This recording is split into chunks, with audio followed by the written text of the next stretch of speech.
Hey guys, time to do the power rankings.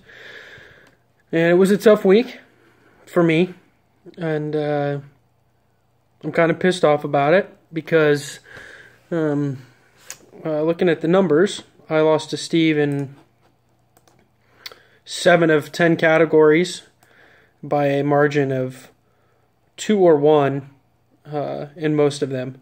And that includes batting average, where I lost by 0.001%.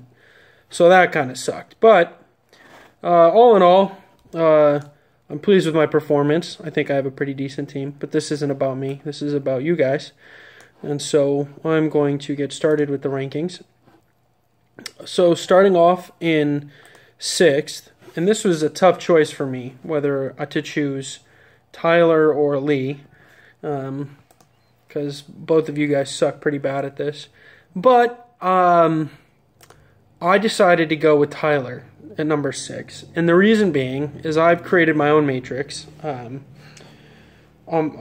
Excel, and Eric asked at the very beginning when we were starting to play this what some decent numbers were for specific statistical categories. So I spitballed and came up with some numbers, and I've been keeping those numbers in a spreadsheet since the beginning of the season, using the data that Steve's collected.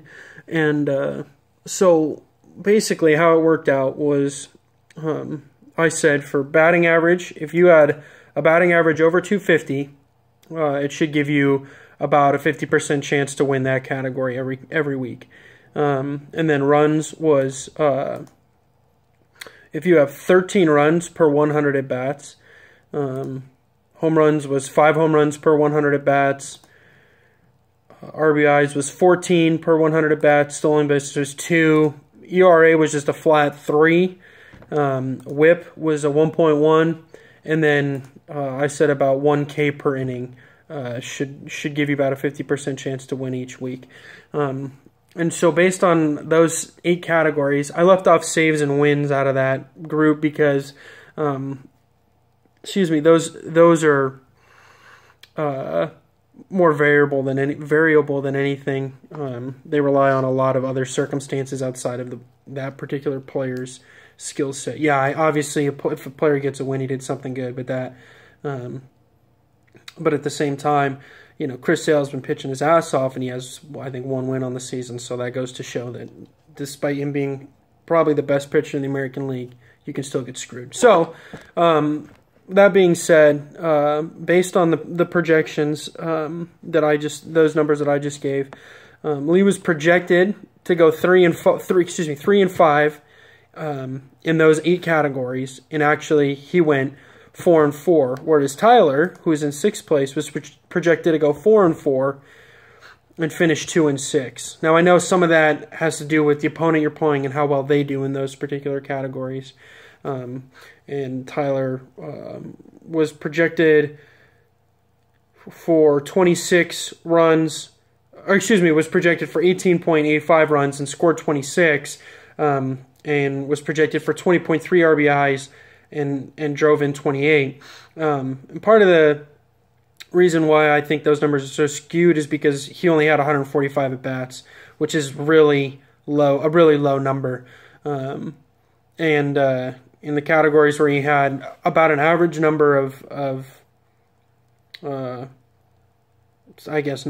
average number was innings pitched. He had 31.67, which is about a little under the average for our league so far. But those numbers doesn't leave for skewed data. And he had a ERA of 4.83 and a WHIP of 1.55, which is pretty fucking bad. So, yeah, I'm going to stick Tyler at 6. Lee is at 5. And despite him beating the projection, he still had a pretty bad week. His batting average was 228, which is pretty low. His home runs were at 9, which he was only projected to go 9.65, so he was really close. But 9 doesn't win you a lot of matchups. His pitching, again, is bad. 4.93 ERA and a 1.30 WHIP. And though, any real pitcher in Major League Baseball with those numbers isn't going to last very long. So Coming in at number 4, I have myself. And it kind of sucks because I had a really good week, and based on Steve's spreadsheet, I would have beat almost everyone, I think. I only glanced at those numbers that he put out, but I finished with the second highest win percentage, cumulatively speaking. And so there's definitely some frustration there because I think I have a pretty good team, but a little underachieving, to say the least. I was projected, based on the numbers and the at-bats and innings pitched, to go 4-4 in the 8 categories, but I actually went 3-4-1, which really isn't bad. I mean, it was only I was a tie off of matching my projection, but just kind of couldn't get those an extra run or an extra home run or a couple RBIs, or for Justin Upton to not suck so much in the last game of the week. But it is what it is. So in third, I have Eric. He went 4. He was projected to go 4-4, finished 4-4, so it's pretty good in terms of that. He was projected to win RBIs because he had 28 as opposed to the projection of 25.76. But he actually lost that category, and he was projected to lose steals.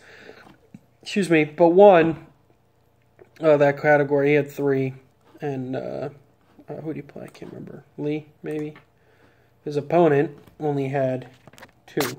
So, congratulations, Eric, on a statistically perfect week.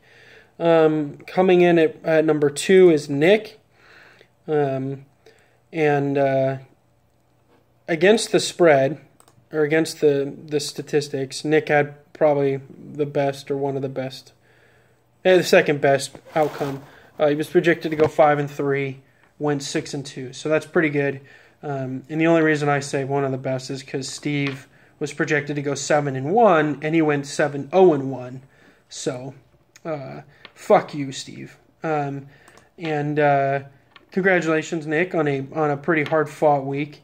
I think you and I would have matched up pretty well overall, but I'd have to take a look. I don't have the wins and the steals in this spreadsheet, so I don't know how you and I would have exactly matched up, but it would have been a pretty good matchup, I think. And then obviously number 1 is Steve, and that's because of what I said about him beating the spread, and that is pretty fucking impressive, if I may say so. And in fact, the one category that he was projected to lose was steals. He was projected to steal 4.18 bases, and he stole 4. And I know I could probably round those numbers off and make some things a little even, but fuck you. I like keeping things so that you don't win everything. But so yeah, those are the power rankings. Go through them again real quick. In 6th, Tyler. In 5th, Lee. In 4th, myself. In 3rd, Eric. In 2nd, Nick. And in 1st in the power rankings, Steve.